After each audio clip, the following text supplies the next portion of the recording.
Welcome to your daily dose of hope. I'm Phyllis Nichols, and I'm glad you're here. Today, I want to talk about a book I came across recently. My friend Nancy Sheed actually recommended it to me, and she'd sent me a gift card to buy a book at Christmas time. So I bought the book, Theo of Golden, which is what she recommended.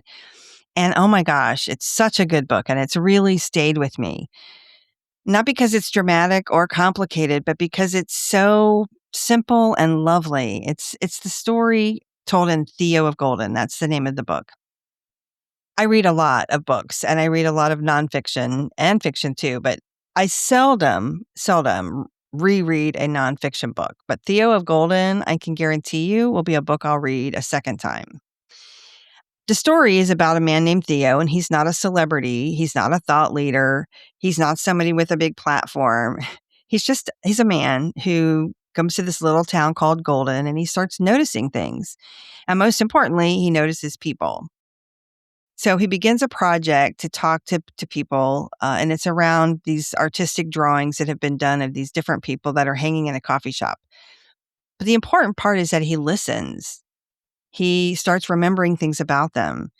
He creates space for them in his life. And over time, things start to happen and people start changing. Not because Theo's trying to fix them and not because he's giving advice. He's not. He's just being present and he's paying attention because he's having real conversations. And it made me think about how rare that can be sometimes. You know, we live in a world where communication is constant, sometimes overwhelming, right? But connection can actually feel scarce. We text and we scroll and we consume a lot of content some days. But how often do we really sit with somebody and ask, "How are you really?" and stay present to hear the answer?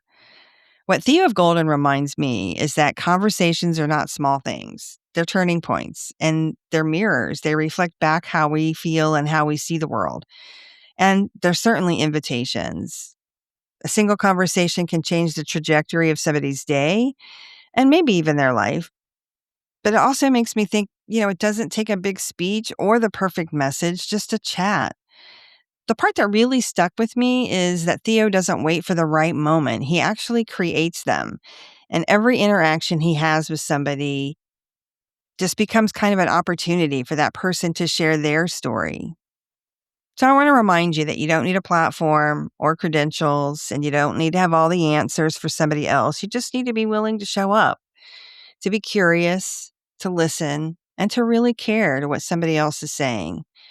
When you do that, you become the person that people remember, the one who made them feel seen, the person who asked the question that nobody else thought to ask, or the person who slowed down just long enough to even make a connection.